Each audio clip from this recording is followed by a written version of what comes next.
What's up, everyone? Thanks for tuning in for another episode of Unlock Your Potential. Before we get started on today's awesome episode, I have to apologize in advance for the audio quality of our guest's mic. Unfortunately, we had some technical issues with his microphone, and as a result, we had to use an alternative source for the audio. We appreciate your understanding, and we hope you enjoy the episode. What's up, everyone? Welcome back to Unlock Your Potential. I'm your host, Francesco Bartolillo, and I have wanted today's guest to be on the show for so long. He's an individual who wears many hats, that of a CMO, entrepreneur, businessman, loving father, outdoor enthusiast, and so many more. And I'm excited to dive into his journey today and see if we can pull out some of the key things that have helped him unlock his potential. So, Scott McWalter, welcome to the show. Francesco, I am very excited to be here. You forgot one thing in your intro, and that is subscriber to the Unlock Your Potential podcast on YouTube. You're doing a great job, man. Thank you. I appreciate it. So as I'm prepping my show notes today, I'm trying to figure out where I want to go with this, where I want to start, because there's so many different avenues you've gone down and things you've accomplished and areas that I want to learn from, basically.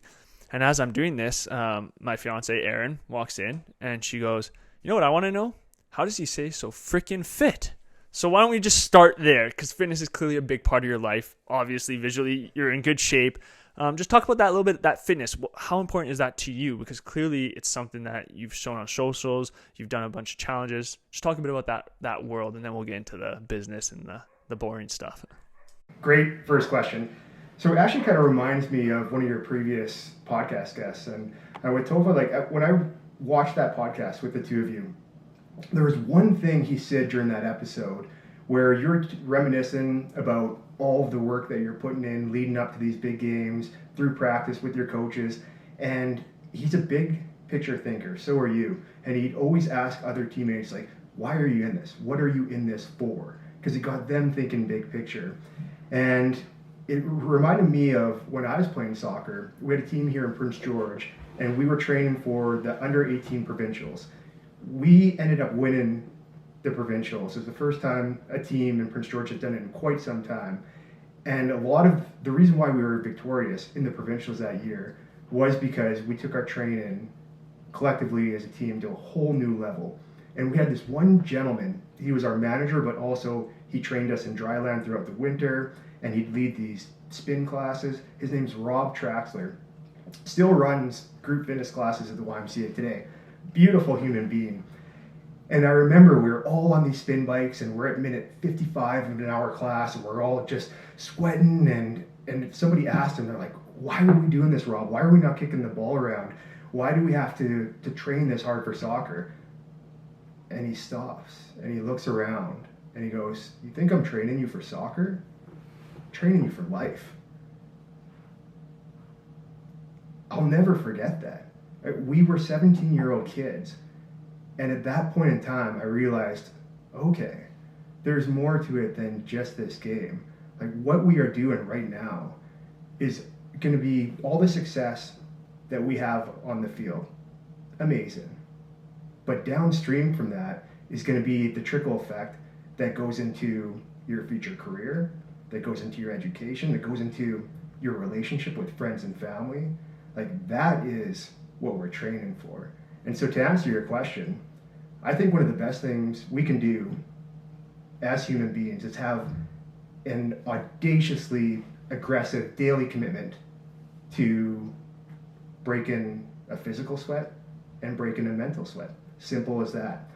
Kind of reminds me actually of a Confucius quote where he says, every person has two lives, and the second one begins the moment you realize you only have one. And now you mix that quote in with Mark Twain, who said, the two most important days of your life are the day you're born and the day you find out why. And so let's combine those two quotes and almost get like James Clear Atomic Habits by combining those quotes, where if you have that why, the day you find out why, with the realization that we only have one shot in this lifetime. You combine those two and you get James Clear Atomic Habits, 1% better every day, you're going to have this irresistible urge to improve yourself and stay in shape physically and mentally on a daily basis. I love that. That's awesome. And so I mean, you completed 12 events this year, if I'm not correct, in 2024, which included triathlon, Ironman, Iceman, marathon, all these different things. And at all those points, there has to be moments where you're ready to break. There's moments where like you said, you're breaking a mental and a physical sweat, but there has to be a point where you come to that, like, oh no, I can't go any further. Just talk about, like, is there any moments that really stood out to you throughout the years or even this year where you hit those points, and what got you through them? What enabled you to then complete the task? Another great question. Actually, I feel like those are the moments where you learn the most about yourself. And if I were to look at my favorite piece of alliteration in the world, it's proper preparation prevents piss poor performances. Mm-hmm.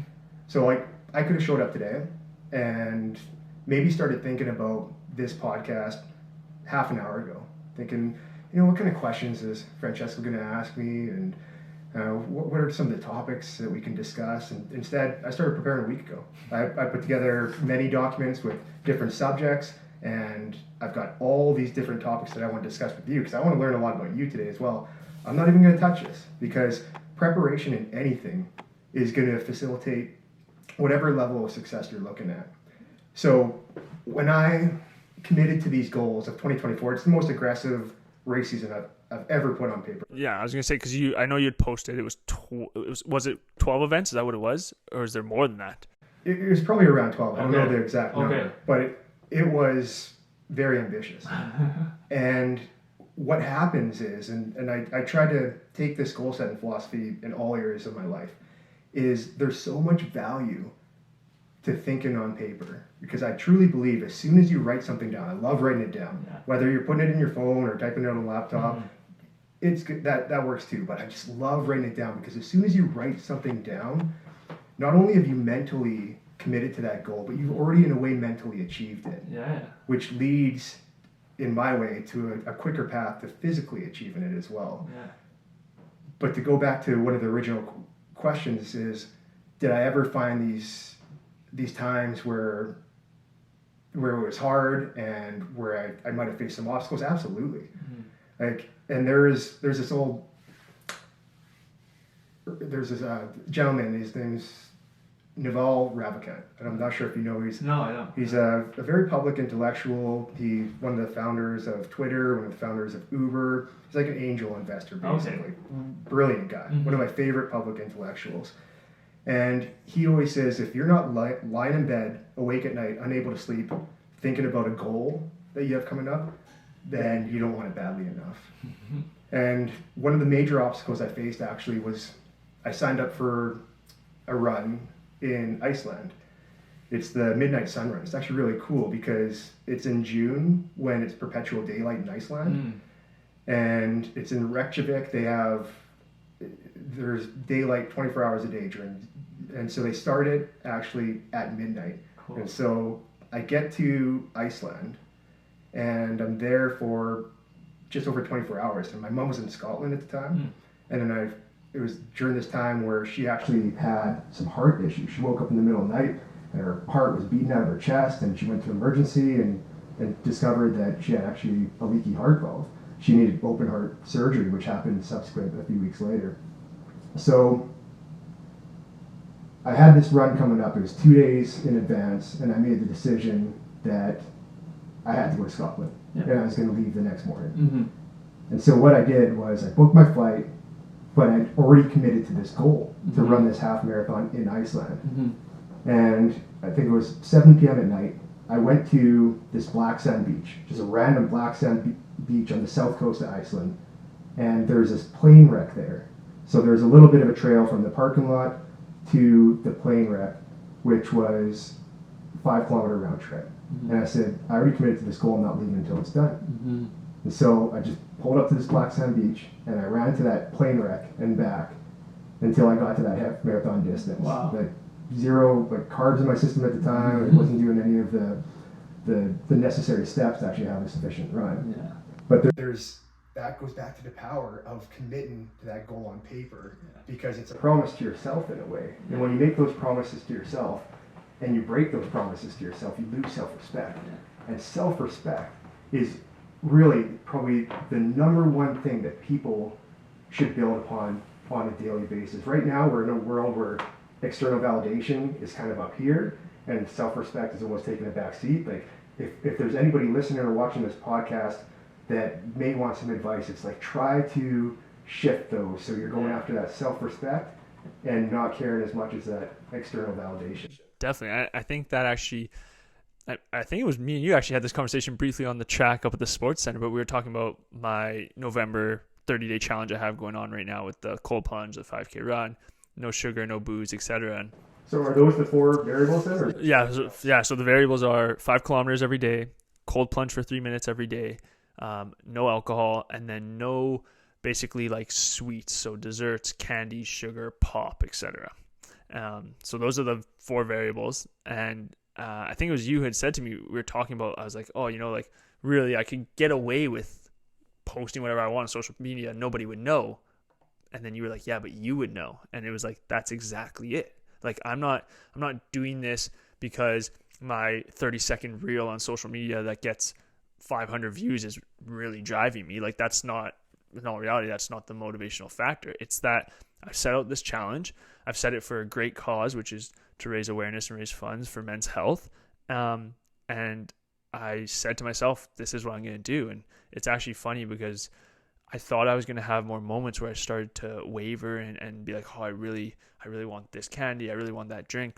And they come and go for sure. There's moments where you have to really just buckle down and say no, but it comes down to that exact same thing you said. It's if I do this and then all of a sudden I choose to break it, well, A, I lose my self-respect, but then also if I choose not to share that with anybody, well, then I'm just twice as bad. So it's kind of like this idea is, as long as it's almost the idea of that cognitive dissonance, right? You want to avoid that at all costs. So if I say I'm going to do something, I need to do the actions that also mimic that, right? They mirror that. And so going back to this conversation of what you're saying about this challenge, it's that idea that you want the self-respect, and it doesn't matter that nobody saw you run from the parking lot to the plane wreck multiple times, and nobody's going to know that you finished it. You're not going to get a banner or an award or anything for that, but you're going to know that you did it, and that's probably enough to get you through it and to the next goal. Right.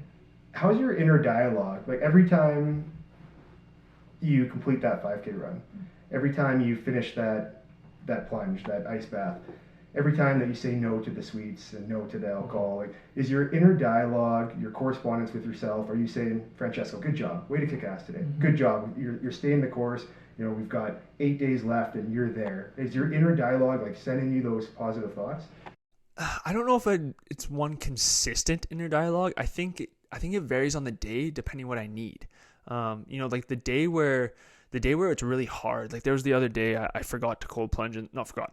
I chose not to cold plunge in the morning because I was like, I'm so busy. I know it was a big mistake. I was like, it's too. I have too much going on. I don't have time to do the run and the plunge. Okay, I'll run in the morning. I'll plunge in the afternoon. Life got busy. Didn't have time. This and that. I ended up getting home at 5:00, and I'm like, you got to plunge, buddy. And so at this point, it's dark out because it gets dark here at 5:00 now. The plunge had a thin layer of ice over it because normally I break the ice and then it kind of restarts that process every morning. But now it had been longer than 24 hours, so a thin layer of ice. And anyways, I basically am like, I'm dancing around in the kitchen, literally like, I don't want to do this. And like, I just didn't want to do it at all. But I was like, I have to. I have no choice. And so when I got in that time, I got in. As soon as 3 minutes hit, I stopped the watch, or sometimes I'll go longer, this or that. And that night, I was like, I'm proud of myself. Good job. Like, you did something even though you really didn't want to do it. And so my self-dialogue then was very much, good job. Whereas, my self-dialogue on a different day, for example, when I did a 5K run today, I think I was at like 4K, and I was like starting to like have that negative self-talk, like, oh, you're tired of this and that. And I just said to myself, hey, like, there's a lot harder things in life. You have 1 kilometer left. Like, suck it up and get going. So I think it just depends what I need in the moment. And I feel like I have a good relationship with my mind and body to be able to say, yeah, today I need some self-love. And this other day, you need a little bit of a kick in the butt to get going. Does that make sense? Makes complete sense. There's this Dr. Joe Dispenza. Oh, yeah. Yeah, he's an online creator as well. Mm-hmm. He does TED Talk, and I think he does the podcast circuit everywhere, yeah. right? He's ubiquitous online. And he has a statistic that says we have 60,000 thoughts per day on a daily basis. There's 86,400 seconds in a day, and we have 60,000 thoughts per day. And he reckons that for the average person, 50,000 of those 60,000 thoughts aren't good. They could be negative, neutral, but not good. Wow.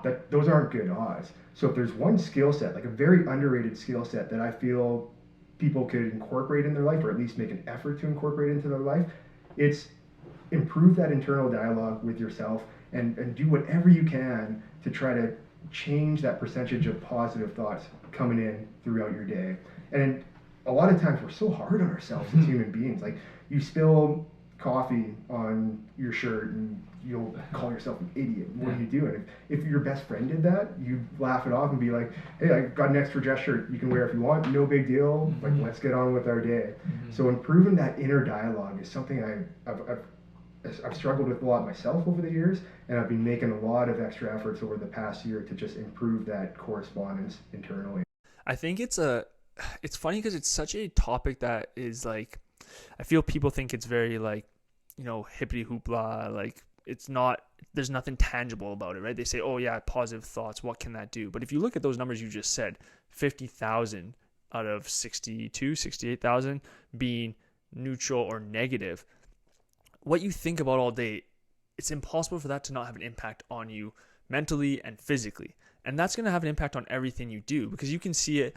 Take it from an athlete perspective. The guy who's on the field with a smile on his face and looks like he's enjoying it, it's not often that player is having a bad game, right? There's a correlation. And you can say maybe it's coincidence, maybe it's not. But I believe that those thoughts, they drive your body. They drive your mind. They bring you to a place where you can then perform and take action in these sorts of things. So that whole idea around manifesting, and I don't know the science necessarily behind it, but to me, it seems very logical when I think of it in that context, because if I believe and I think I can achieve something, and every time I get close to it, I'm telling myself, oh, great, you're close, you're great, you're close, you're going to have that motivation, you're going to have that passion, that inspiration to keep doing it.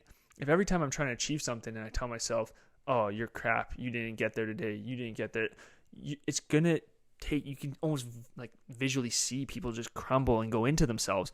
That's going to impact your ability to then eventually achieve it. So your thoughts are going to fuel everything else.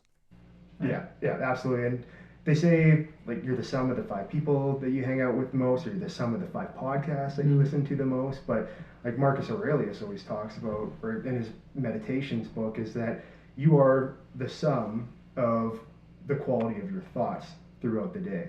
And I truly believe that. And if you were to, it's easy to be negative, but it's also very easy to be positive too. Like, you and I, you're synonymous with a growth mindset. I look at everything that you're doing, and I see in your Unlock Your Potential podcast, I see what you're doing in your relationship with Aaron, I see what you're doing in your career at the UBC campus, I see what you're doing with Surge Consultant and entrepreneurship, I see what you've done on the soccer pitch as a leader in the varsity circuit, and you are the epitome of a growth mindset.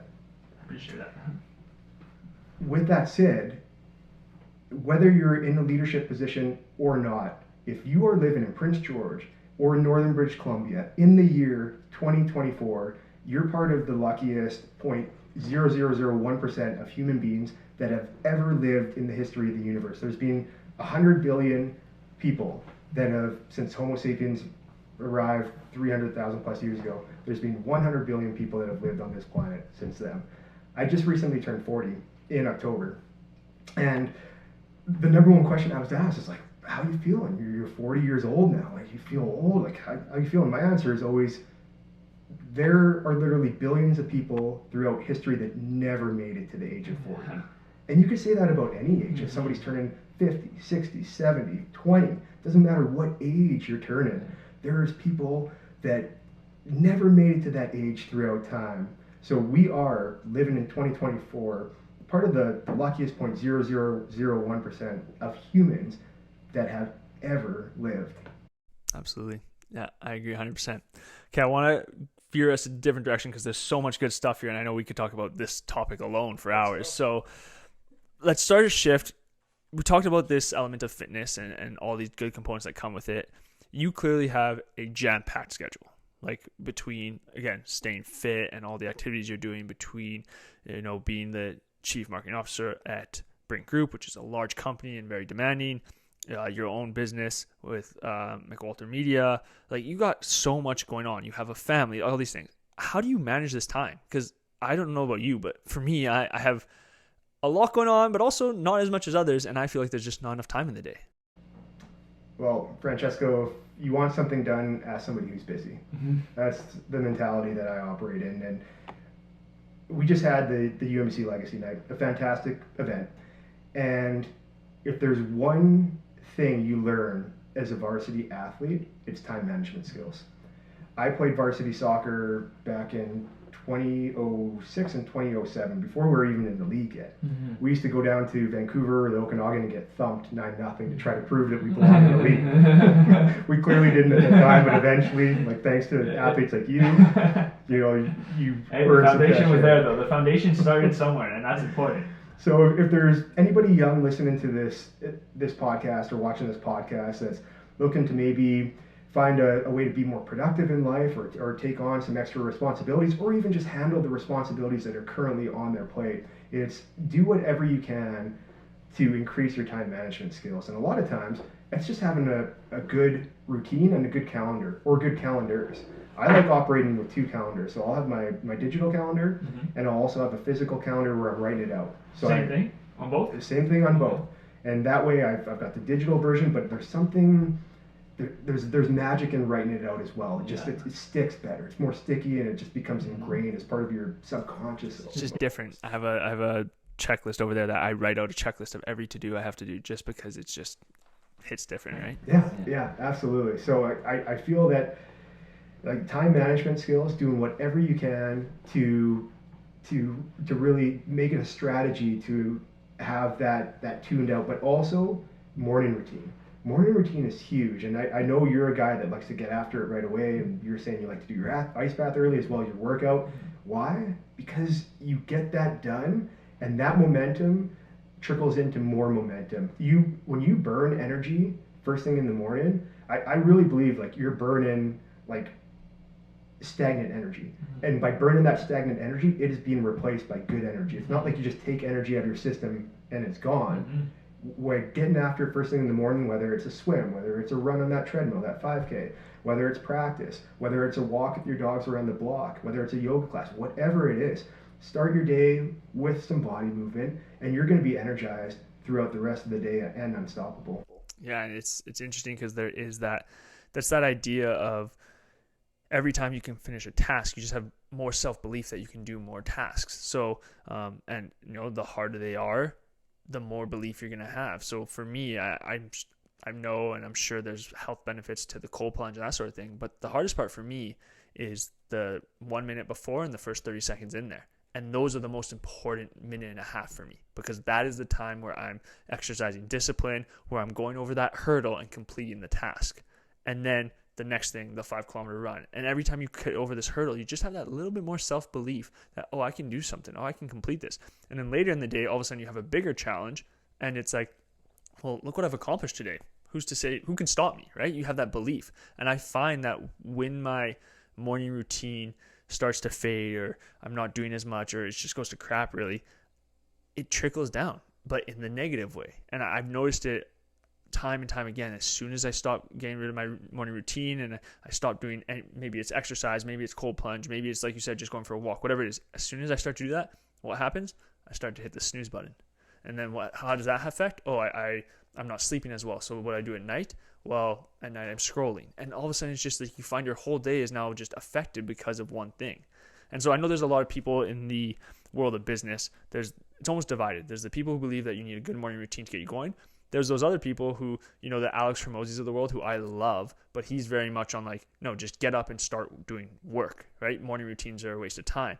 And I've always said, I think it's individualized. If you're the type of person who can get up and get on your laptop and work and be effective, that's fantastic.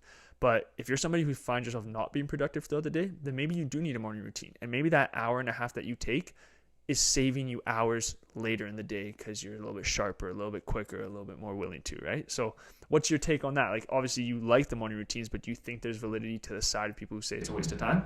I do, because productivity comes in different ways as well. For a person, mastering their morning routine might be meditation for the first 30 minutes and then 30 minutes of journaling or writing.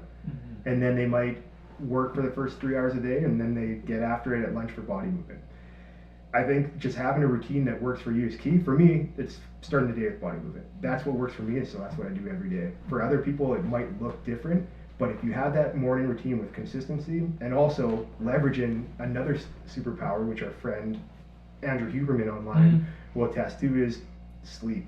Yeah. Sleep is one of the most underrated superpowers there is out there. Actually, Chris Williamson from Modern Wisdom said that to improve his sleep, what he does now is he doesn't even allow his cell phone to be in his bedroom. He'll charge it in his kitchen. And so I took that, and I couldn't quite do the kitchen because you do have 2 alarm clocks, my phone and an old school alarm clock, but I have it across the room, so it's not within arm's reach. I'm not laying in bed and I can quickly grab it, just saying, just gonna check one last email and maybe I'll respond so I don't have to do that anymore. That doesn't happen anymore. So these little adjustments that you can make in your life can pay substantial dividends downstream. It's so funny you say that, because that is if I had to contribute my ability to complete this current task I'm trying to do, which is wake up early in the morning and get stuff done so I have time, because there's the element of if I don't get done in the morning, you lose your evenings and then life balance and all this sort of stuff.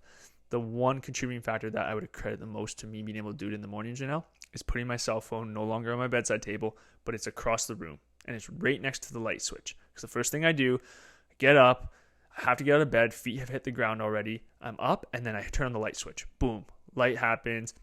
And you're like, well, look where I am. For me to go back to sleep now will take a half hour alone. There's no point. So it's these little things, like you said, these micro things that you wouldn't realize that 10 feet can make the world of a difference. It's just insane. Yeah, and making that difference while also, like, you're in your prime right now, Francesco. And, like, you always have to wonder, like, what is the value of the life you're living? It's an interesting question we can ask ourselves. How old are you? I'm 29, 30 in May.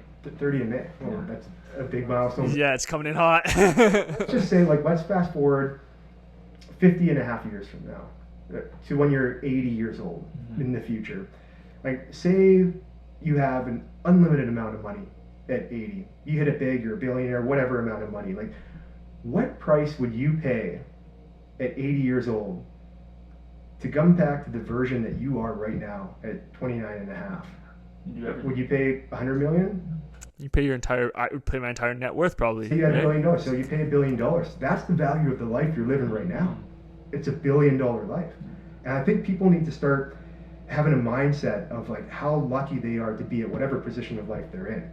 Whether you're turning 50, there's a lot of 90-year-olds that still wish they're that old. If you're even turning 75, there's a 100-year-old out there that said, I'd give anything in the world, any price, to be 25 years younger. So to be present, like Eckhart Tolle style, like in the now, the power of now, not worrying about mistakes that were made in the past, or not letting anxiety-provoking thoughts about the future take over your life. Like, be in the now and whatever it is you're doing.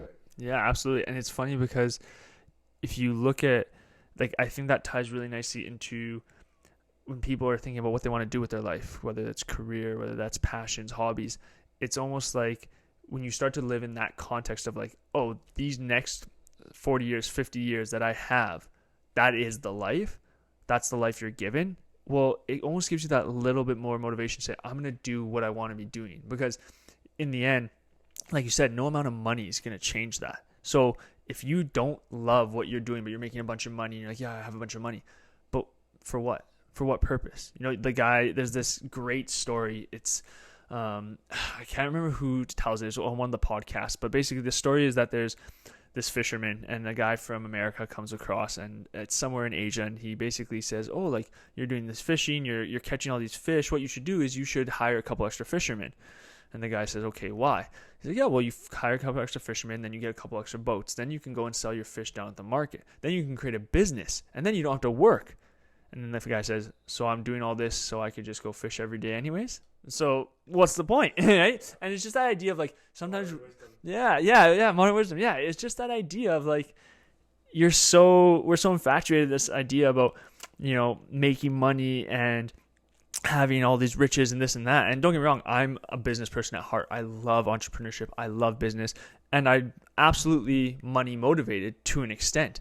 But if I didn't enjoy it, then we'd having a completely different conversation. Like for me, I was just saying this to Erin because she's pretty stressed right now because I've been pushing her a bit on her photography because she's such a talented photographer, and this is me boosting my own fiance, but it is what it is. And I've been pushing her in this and that, and she's like, oh, you know what? I'm stressed right now. This is like, I got this, and then it made me kind of realize a bit like, oh, like not everybody loves that piece of it. And I think I'm fortunate sometimes because I love that. Like I love being under pressure. Like the fact that I have a bunch of new stuff going on with my personal business. We just finished Legacy Night last night, which was a huge undertaking. And I was like, yeah, I'm booking a podcast the very next day. And I got to prep for that and I got to get ready. But it's like, yeah, but this is just, I enjoy it. Like, why not? Otherwise, I'd probably just be sitting here doing other work. Well, I might as well do something I really enjoy doing. So it's kind of that full circle idea of, do what you love and then do it wholeheartedly, because ultimately that's what you have. You have this X amount of time to do everything you love. And then when you're 80 years old, like you said, no amount of money is going to change that. It's not going to be like, oh, I'm 80 now with $1 billion. Now I can start doing what I love. It's like the old Drake quote, or no, it's a Drake song. He says, having stuff isn't fun. Getting stuff is fun. And what he means by that is being on the right pursuits. Right now, clearly, you're on the right pursuits. You have many pursuits in your life that are manifesting happiness. Too often people get carried away with the concept of the pursuit of happiness. Like oh, I just want to be happy. Like I'm going to go try to pursue things that are going to evoke happiness. That's not how you do it. It's not the pursuit of happiness. It's happiness in pursuit. That's where the magic happens. And it often in competitions, there's epidemics of depression in Ironman or even marathon runners where they finish the event, they cross that finish line, and they don't have anything planned afterwards. So something that completely took over their life for the year training for that event, all of a sudden that big part of their life is gone, and then there's this emptiness, this void. You probably see that in varsity soccer as well. People play 4 or 5 years and there's nothing that fills that afterwards. I went through it. Like it was actually Rich Abney who said this to me when I finished, and I was kind of like, I was struggling a bit for sure. And he said, you're not Francesco, the soccer player. You're Francesco who played soccer. And it was like, because I tied everything I did to being, I'm Francesco, the soccer player. And now I'm done and I'm not the soccer player. What am I? Well, no, you're still Francesco. You just used to play soccer. Like, it's just a piece of you. And it's hard because, like you said, if you're waiting, I think this is one of the biggest things that's changed for me over time is, as you said, happiness, it can't be a destination. The same way that sadness isn't a destination, the same way that excitement isn't. These are all emotions that you feel. And I think once you can come to terms with the fact of, oh, I'm not pursuing happiness. I am pursuing things that will make me happy and also make me sad and also make me angry. These are all just natural parts of it. And as soon as you can do that, I think you can also start to cope with the negative feelings a bit better. Like, oh, sadness? Yeah, I'm feeling that right now. That's part of it. Oh, I'm happy right now? That's fantastic. That's also part of it. And I think you can kind of realize that these emotions are just part of just the journey in life. And it was actually in a podcast with Jay Shetty. He was interviewing a guest, and the guest basically said, like, let's pretend a magical spiritual being, whoever you want, maybe it's God, maybe it's somebody different from you, but a spiritual being comes to you and says, hey, I'm going to put you on this planet for a blip of time. In the grand scheme of things, you are going to be a speckle of time. And in that time, you're going to experience everything there is to experience. You're going to experience all the emotions, all the feelings, everything. Would you do it? Well, of course. But we often forget that part of that experience is the negatives. So without that, you're not actually experiencing life to its fullest. And it's not always enjoyable. And people who are probably struggling are probably like, yeah, it's easy to say it from this side of the table. But the reality is it's just part of life. And so I feel like if you can start to embrace that a bit more, it might help getting out the other side and realizing, okay, I'm going to experience this, but I'm going to experience all these other great things as well. Yeah. Could you imagine a life of just perpetual happiness? It sounds kind of boring, right? You want to have all the feelings. I think I genuinely believe that if you're in any state for too long, that state becomes the norm. Imagine not getting excited to see friends that you haven't seen for a long time. Imagine not getting excited when you achieve a new goal because you're always in a state of excited happiness. Like it would just be numbing. The same way that I imagine that individuals who go through those difficult times of depression, that must be that same sense. Is like for them, that's all they're feeling. So it becomes numbing, and you hear them talk about this numbing feelings, right? So the same way you don't want to feel that all the time, I don't think you'd want to feel happiness all the time, right? That quote that's, do things that make you happy. It's like, really? No, how about you do things where there's a high chance of failure that are really going to challenge you, that are going to bring you the downs, the lows, the peaks, the values, the triumphs, all the different learning experience. Like, that's where the real growth is. And sometimes it's not even adding something to your life. Like, sometimes it's addition by subtraction. What are some things in my life that maybe I can remove or adjust, and that's going to actually manifest value as well. For example, I quit drinking coffee. I love coffee. I love daily coffee. Yeah. But I got to the point where I was drinking it from sunrise till sometime late afternoon. Too much, and it led to some irritability and some crashes. And so on November 1st, I just wanted to, it wasn't just an arbitrary prohibition of something. It was like, let's just see what happens, and the first 48 hours suck. Like, just withdrawal like that. But that's kind of a life lesson right there. Like, you could be 48 hours of suffering away from something great, whatever it is that you might want to remove from your life. I just want to touch on Rich Abney because he mentioned his name. Like, talk about the godfather of wisdom nuggets. Like, that advice that he provided you with, like, timely and highly valuable. Yeah. Actually, we were having dinner with Dr. Jeff Payne and our friend Selin Alpe and a few other people, and I asked Dr. Payne, I said, what is the one thing that would add tremendous value to UMBC campus right now? And he said, if we had a Rich Abney in every department. I thought, ooh, good answer. And is there a better compliment? Yeah. Like, and it's true, because when you look at somebody like a Rich Abney, it's not that what he does, it's not that what he does is exceptional. He's so good at it. But it's not just what he does that is exceptional. It's how he's consistently pushing the envelope. How can we do better? Like, we've just had probably maybe the most successful legacy night we've ever had. I mean, by the time this comes out, there's a good chance the numbers will be out, and I think the numbers are going to show that. And me and Rich have already had a conversation, and it's just like, okay, are we just going to rest on our laurels now? Are we just going to say, yeah, this was it, so this we're at? No, it's just, how do we do better? How do we do better? And there's a big reason why, if you look at UMBC athletics from when Rich came on to now, if you look at the branding of the athletic department, the recognition of the athletes, the social media, the marketing, the experience, everything in general, it's not even close. It's creating a campus culture as well. 100%. It's that whole we are all Timberwolves.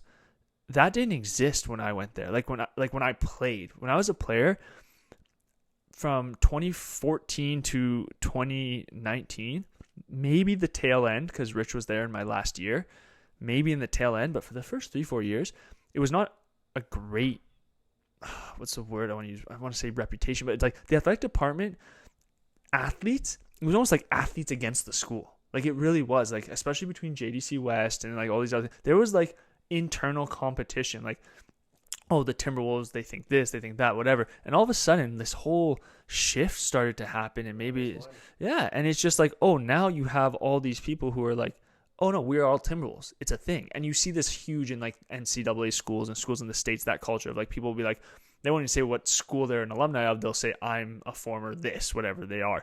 Like, it's related to the athletics. That's what we're starting to build. And that comes from an individual, obviously incredible team around them with Laura Lynn and everybody, the staff. But like, a big piece of that, he's the factor in my eyes that changed that through something like branding and marketing and just his willingness to push the envelope and say, whatever we've been doing, it's not good enough.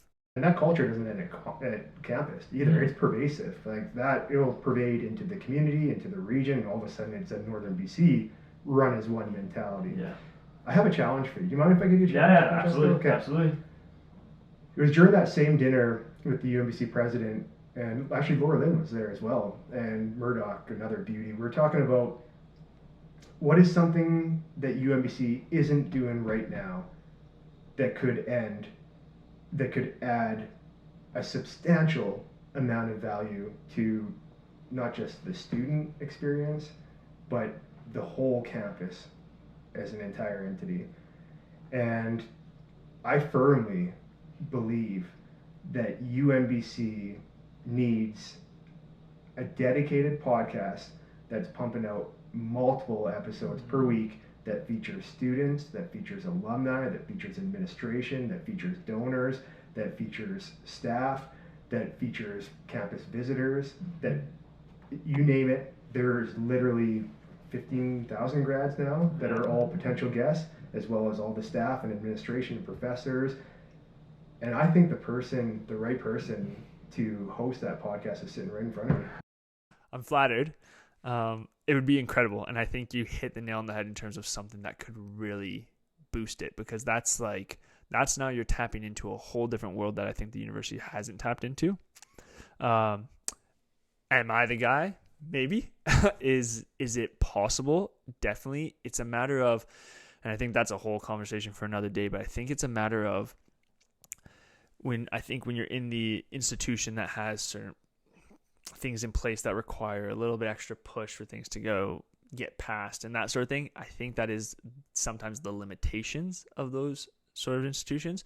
So my hope is that idea, especially if it was with the president, can then take form and start to begin that process, because even with somebody like Rich, for example, who came in with athletics, it was a fast but slow process, because change takes time, as you know. And so I love the idea. It's definitely something that I think, especially offline, gonna look into it and talk about it, because it'd be fun. But I think that right there is an example of how can you take something that's good and implement something better.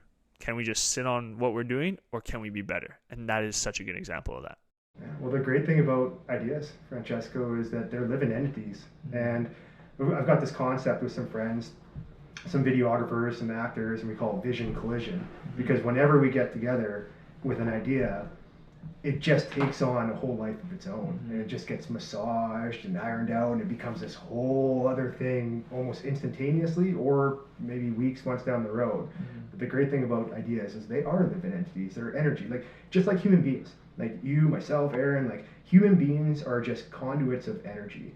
And we started this podcast tonight where we talked about like good energy versus bad energy, those 60,000 thoughts a day. Like, how many of those thoughts are going to be positive? Like, human beings are conduits of energy. So if you have the opportunity to be, it's kind of like the expectation entity that we have for that UMBC Legacy event. I was thinking about it probably for since Monday, looking forward to it. So probably like a solid 75 to 80 hours leading up to it, thinking about it. And the expectation was, it's going to be amazing. It's going to be exceptionally fun. It's going to be perfect.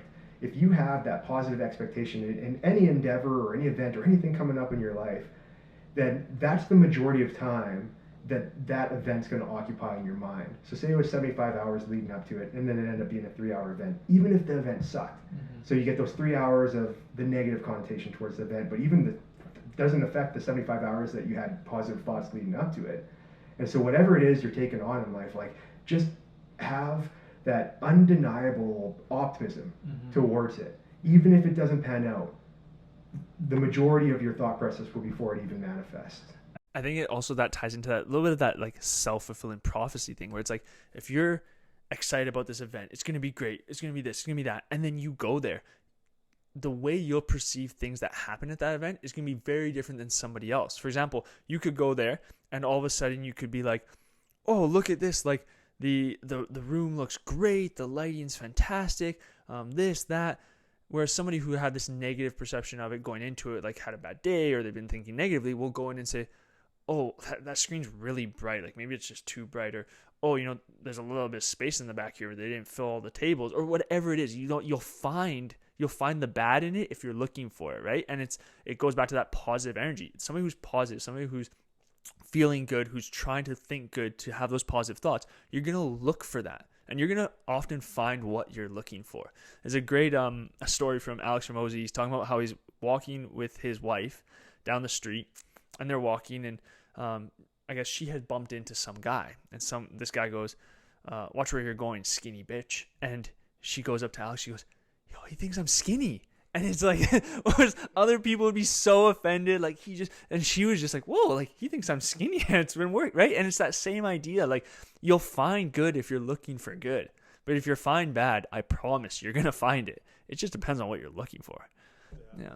Promoteism. So there's been a few this podcast. I'm addicted to him because of I just find him to be so, I like how like just honest he is. Like he's just very like no filter, but in like a very like, I'm no filter, but in a way that I'm hoping will help you sort of thing. So that's why I want to kind of transition from, so we talked about obviously Rich and the impact he's had. And a big part of that is what he brought in terms of his skill set, which was, for me, whatever his title was, he was creating a brand, and that's what he was doing. And obviously in your role as, chief marketing officer for Brink Group, and then obviously with your own personal company, your media company as well, I imagine branding plays a big role in this. So talk to me a bit about your take on branding and the importance of it.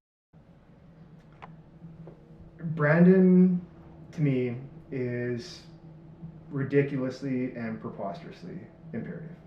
Whether it's your personal brand that you're putting out there in the world, or whether it's the brand you're creating and building with a client, like that is going to be not just the number one impression, but the long lasting impression as well. So with the branding that you're putting forward, not only is it going to lead to brand equity and brand recognition, but it's also going to allow you to be a dominant player in the market. It can lead to market penetration, it can lead to market dominance, or it can lead to finding a way in the business world to actually establish credibility. And that is, let's take Amazon listings for an example. The brand isn't the product itself most of the time. The brand is going to be the reviews, whether it's the 5-star, the 4-star, what your clients are saying about you, what your past customers are saying about you. Like that's all part of the branding package. So really, brand isn't just the value of somebody's perspective on what the product or service that they're going to get if they go through the transaction, but it's also the overall feeling of the entire experience interacting with your product or service or yourself as an individual. So for those who are listening in who are having troubles differentiating between like personal brand versus a business brand, so especially like the entrepreneurs, how would you differentiate the two? So if I'm a business owner, Surge Consulting, how would I differentiate the branding of Surge versus the personal brand? How would you explain that? I think in your case, the two are interchangeable. Like you are your personal brand a lot of the way, the brand of Surge Consulting. And the reason I say that is because when I think of you, Francesco, I think good energy. I think of that growth mindset. I think of somebody that's not afraid to take calculated risks. I think of somebody that brings innovation and creativity to the table. And that's on the personal side, and your business is no different. So in your situation, they're interchangeable. It's hard to distinguish the two. But there's going to be other brands out there where you might think of like a Tesla, and you think, very slick and very innovative, and then you think of their owner Elon Musk, and that guy's freaking crazy. like this guy is making dick jokes on Twitter while also running billion-dollar companies. Yeah. So I think it depends on a case-by-case basis, but also when it comes to personal brand, like don't try to force it. Like let your brand establish itself by being your authentic self. Like be who you are. Like find your purpose, whatever your purpose might be. There's an old quote out there that says like most people fail not because of lack of talent, but because of lack of purpose. So whatever your purpose might be, and lots of times there's a professor out of New York University, Scott Galloway, he does the podcast circuit as well. He always talks about people make the mistake thinking that their career has to be their number one purpose in life, where in over 90% of cases, people aren't going to be extraordinarily passionate about their career saying, I'm so glad this is my life. So sometimes you have to put in those 40 hours for something that you maybe not love, but you can still enjoy factors of it. But what it does is it puts you in a position, say financially or with flexibility or whatever the case might be, where you can go pursue the other things you love that do give you purpose in life. And that might be being a good mom or dad, it might be developing different hobbies that could be sports or crocheting or dressage riding or whatever. That could be your purpose, or you could have multiple purposes in life, and it might not be your career. So I think I deviated a lot from the answer there. No, that's good. But it really comes down to like being authentic and not trying to force either your personal brand or the brand of the company or client that you're representing. Yeah, I love that. And for me, it's funny because I've actually shifted my business. I used to, when I first started back in, well, it was 2019, but let's say in the last, 2 years when I started to take it a little bit more seriously, I could see this shift in my mindset of, I was almost selling the social media side. I was like, oh, if you want to improve sales, if you want your business to do better, whatever, you need a good social media. But I was selling it without really understanding why. Because I was like, as I started to think about it, I was like, there's not many businesses that I work with, at least, where you're getting a direct sale from your social media, right? Like if I look at some of my clients, like a Hub City Volkswagen, or a Tab Baker realtor, most people aren't looking at your post on social media and then making that big purchase on social media. And then I start to realize what we're doing is we're creating your brand through your social media. We're showing people who you are. We're building trust. And then with trust comes the willingness to then say, okay, I'm going to make this purchase with you. And I've noticed very strong consistency in your brand touch points with your clients as well. Which is great. And I'm glad because it's the goal, right? And I use Westwood as a great example. Is for them, when I came in with them, I said to them, basically I said, we're not no more. Sometimes you need a graphic here and there, but no more graphics. Let's start showing the people here. Let's start making it fun. Let's start making it so when people think about, hey, let's go for a drink. Oh, let's go to Westwood because you see the servers last week, they were, pretending to drink this, or they were doing this funny video or this funny, you're creating an environment. You're showing off your environment and your team culture that people then want to be part of, right? Subliminal value propositions in the process. I saw a lot of the reels that you've been doing for the Westwood lately. They've been fantastic. Thank you. And what I like about the content is that it has that in-house flavor, which I really like, and I feel that kind of authenticity, people are going to resonate with that. It's also, if we're going to talk marketing, critically imperative to not always do what's trending too. As a marketer, you always have advice coming at you too. For sure. With different marketers saying, hey, you should try this, and this really is hot right now, and let's go short form with 7 to 8 second reels, and what's your SEO hashtag strategy. I like doing what other people aren't doing. So for the last year and a half, everyone's saying just do short form reels, like 10, 12 seconds max, and that's what's going to fight through those algorithms. And so I was like, perfect. I'm going to do 90-second videos, and I'm going to do it in horizontal. And so my actor buddy Murph, beauty of a human being, he does a lot of commercials and movie stuff down in Vancouver. And in between jobs, he'll come up to Prince George. His friends and family are here. So we started doing these longer storytelling videos that were 90-second videos. Exactly what everyone's saying, do not do those. But we emphasize the storytelling combined with a nice mixture of comedic timing, and some of them are just ridiculously silly. And the last video that we did for a client got 500,000 views between YouTube and Facebook alone. And sold a ton of product for the client. So sometimes, even though you want to take the advice and do what is working traditionally in the digital marketing world, a lot of times you have to try other things that aren't being done. For sure. And it's funny because that brings up two really good points for me. The first being that almost always, it's not about what everyone else is doing. It's about what works for you. And a great example is you'll look at, it's just this idea of, I'll use Westwood again as a great example.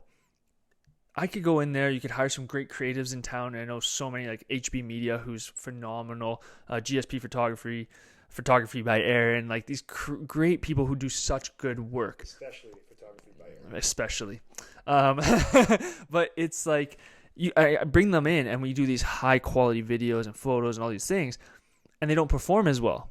And it's not because the quality is not good. The quality is phenomenal. It's the demographic we're reaching to. It's the followers of Westwood. It's what they like. And what they like is they like the video that's shot on my iPhone with the waitresses down there, shooting the shit, having fun. That resonates with them. That works with them. And it's almost created this little almost cult following where if anybody comes at us on social media, they're swarming, hey, don't come at our people, don't come at our servers. It's amazing, but it works for them. But that same tactic might not work for somebody else. You might get somebody like a realtor who is like, we want to showcase the house in high quality 4K, right? It's not a one size fits all. The same way with like posting times. Like you look at people like, you have to post at this time and these high traffic, this and that.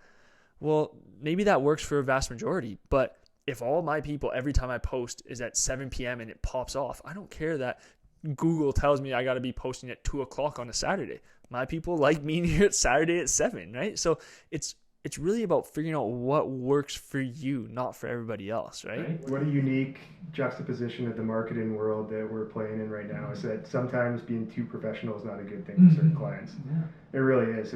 I actually found that out during the HYPG days when the page first started on March 9th, 2014, where a lot of like any graphic that was professionally done by a graphic designer artist would just perform so poorly. And then you'd have like a photo that would have like a thumb in it or something and it would just like blow up. Yeah.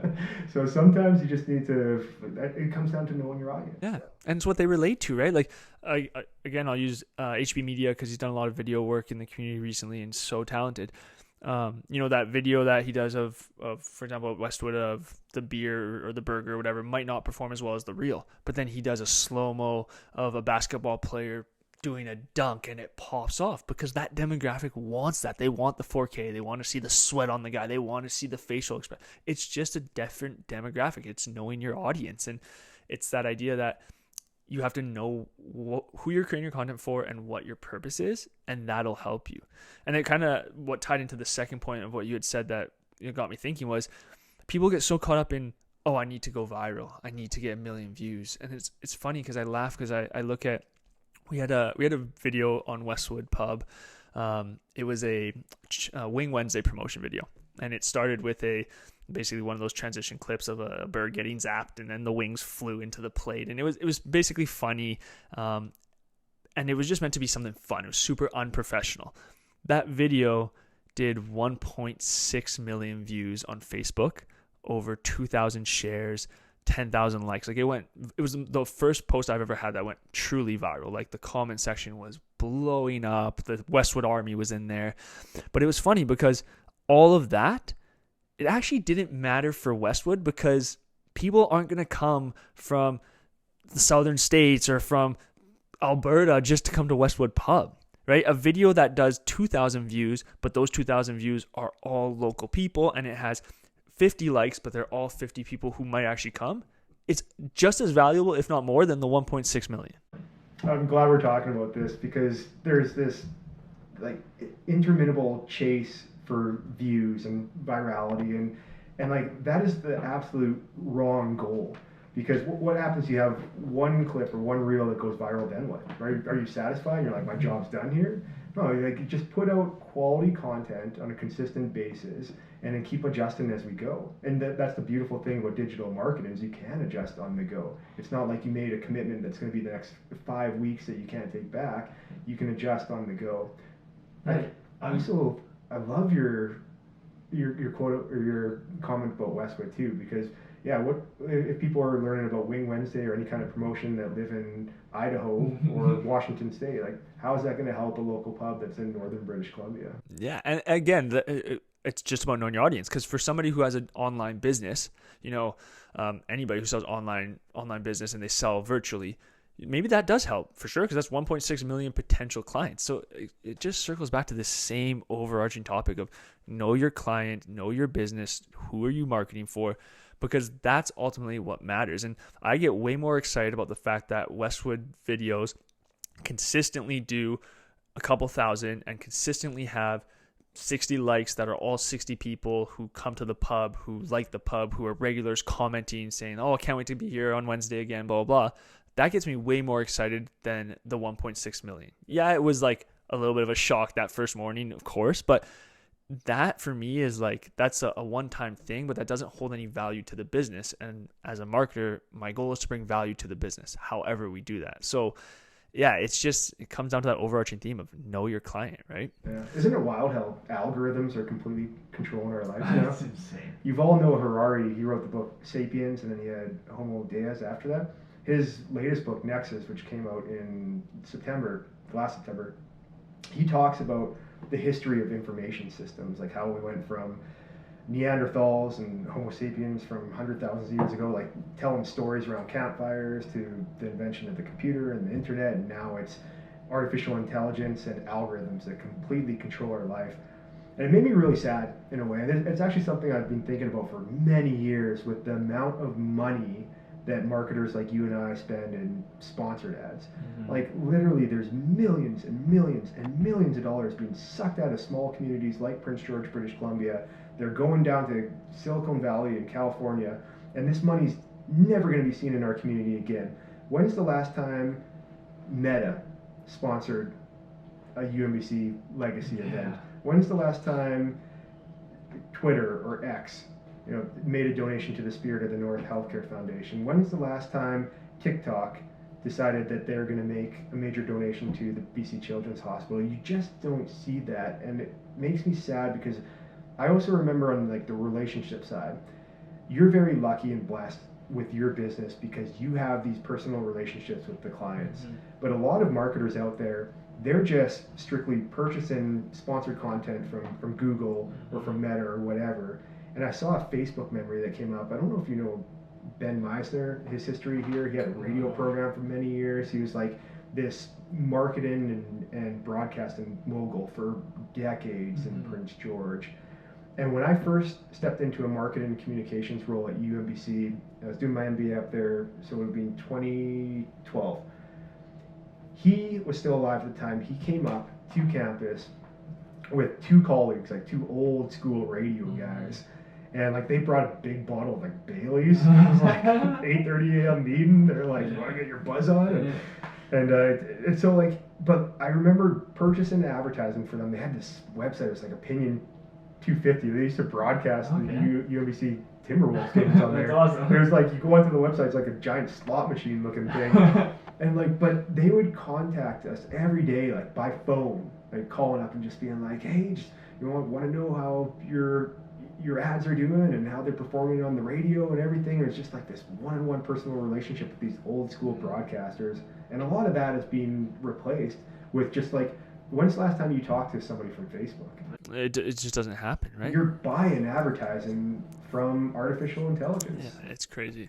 And it's tough because it's so hard for anybody to compete, right? Like it's tough because, I mean, in a place like Prince George, maybe there is a slight bigger possibility that a local form of advertising can have an impact. But then you go to a bigger city like a Vancouver or Calgary, and it becomes increasingly more difficult because of the reach that the Meta has, right? Like, and so it's just insane. It's just, I mean, we've done some more paid ads with some of my clients. I've been running a couple myself, and like you see the results, and you're like, "Okay, I understand why." But as you said, it's unfortunate in some ways because, like you said, that's never going to be seen in the local community.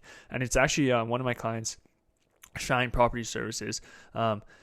Craig is incredible businessman. Like he's already, even though he's one of my clients in terms of social media, he's giving me so much advice from a business perspective and an entrepreneur. He's unbelievable. Isn't that easy to work with clients who you believe in? Oh, you have complete trust in their product and service. He's just your job facilitating. He's incredible.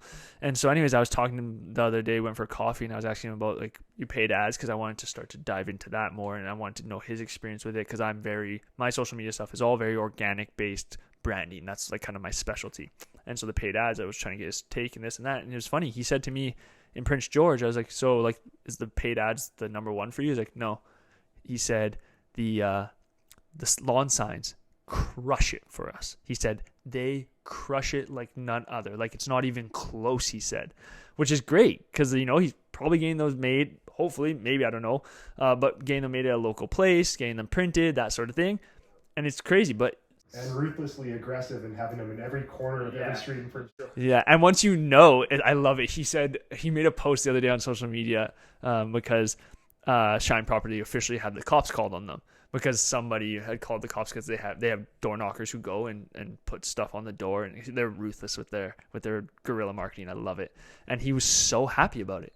He was so happy about it because he was like, "Dude, I want that. I want people, because that means we're doing our job. It means we're pumping out marketing and like, yeah, it was great to see." Shout out to Craig for absolutely killing it. Because, and that's another thing. Like, if like any of your viewers or watchers are looking to shift their mindset in a positive way, is know that success is not a finite resource. Like even your enemies or your competition, like wish for success for them as well, because there's enough success to go around for everyone. There really is. And it's not like if somebody's successful in their life or their business endeavor or anything, like it's stealing from your success. Like if you focus on wanting everyone to be successful, your mindset will shift in a drastically more positive way. Which actually brings me to a question to you. Another one I had is, like, what are some of the best ways or some of the best advice that you could offer somebody who really wants to unlock their potential?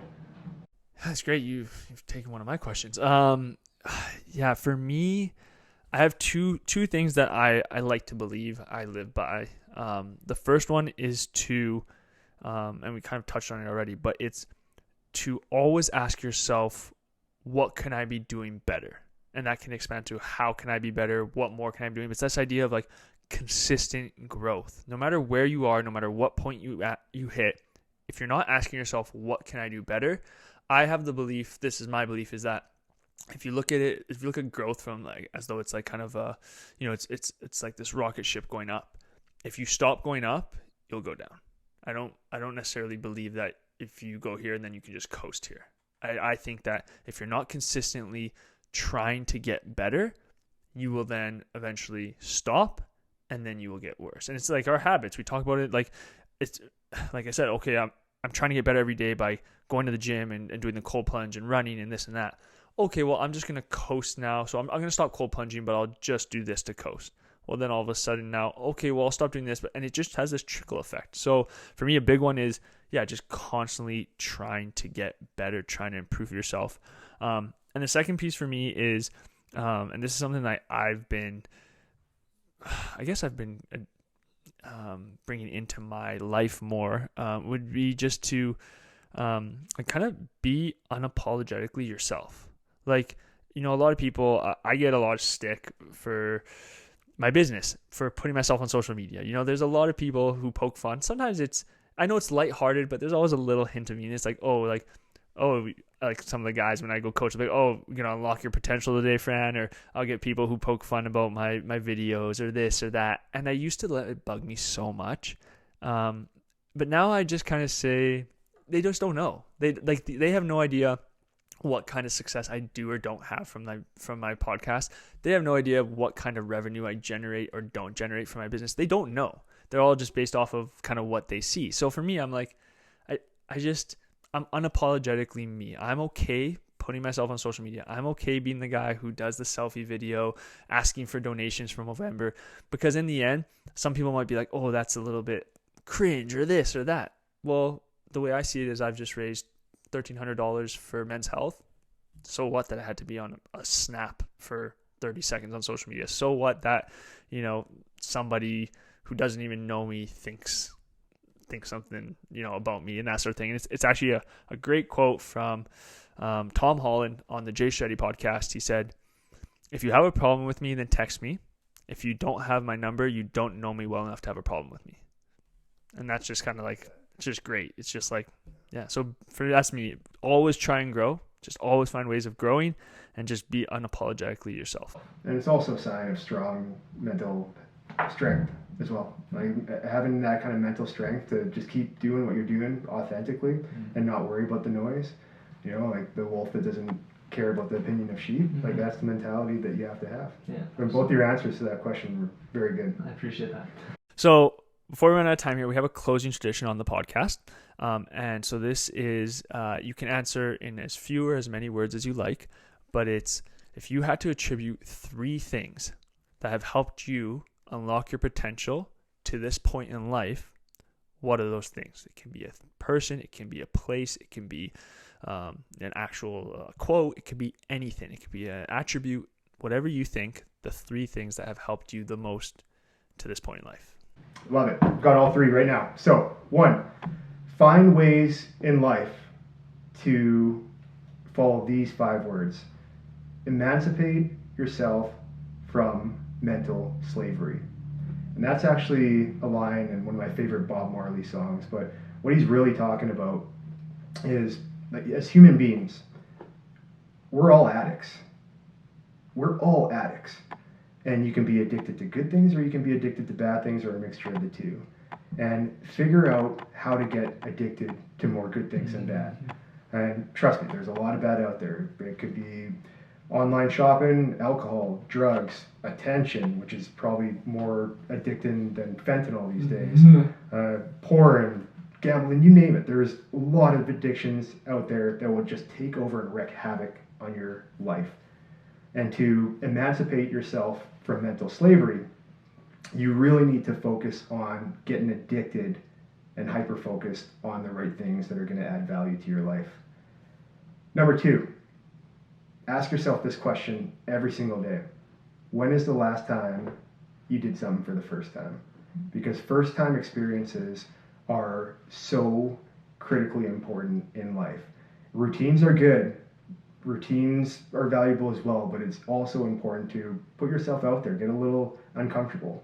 And discomfort will be a welcome addition to your life. Like, nothing magical happens in comfort zones. You should always be pushing yourself outside of those boundaries. And actually, like, I've had this Gold Spank wristband, and I give these to people that I have tremendous respect for. I've actually purchased 100 of these. Purchased 100 of them about 5 years ago, and I've given out half now. So this is probably actually around number 50. Ah, thank you. I appreciate that was with me says for on the inside. Yeah. When is the last time you did something for the first time? So that was actually with me for my 2024 race schedule. That's awesome. It's yours now. I appreciate it. Thank you. And number 3, look for the glimmers every single day. The definition of a glimmer is the micro miracles that manifest throughout your day, and it could be a 1 to 3 second occurrence, or it could be something that's a few minutes long. But the beautiful thing about glimmers is they're the opposite of triggers. They're the things that are going to be part of your subconscious, or just recognize that you're at a certain place and time in your life and something occurred. I was swimming laps at the aquatic center this morning, and Paige, she's a runner, she's worked there for many years, just an incredible human. And I was telling her about the concept of glimmers a few weeks ago, and she mentioned hers from last night. She said she was running on her treadmill, and this bird just popped up in the window, and it kind of just like put its little beak up at her and looked at her, and then just flew off. Happened in 2-3 seconds tops. Yeah. But that is a glimmer, just for that bird to stop there at that point in time when you're crushing it on that treadmill, and just for you to share that micro moment of time together. Because again, Francesco, this goes back to what we were talking about at the beginning of our podcast, of our conversation, our connection today, is that there's no better time to be alive. If you're living life in northern British Columbia in 2024, you're one of the luckiest human beings to have ever lived on this planet. And I heard, like, I was talking to some friends, and they're contemplating, like, maybe settling down and having some kids, and they're like, yeah, but do we really want to bring kids into the world right now? Like, there's so much volatility. And I'm like, go back 100 years. Go back to the year 1924, and the world was still recovering from the First World War. Yeah. Go back 90 years, bam, Great Depression, 10 years of financial peril. Go back 80 years, World War II, 50 million people perished in Western Europe and in Asia. And go back 70 years, we have the Korean War. Go back 60 years, we have the communism taking 50 million lives in Joseph Stalin's Soviet Union, and another 50 million in Chairman Mao's great leap forward at the Red Army in China.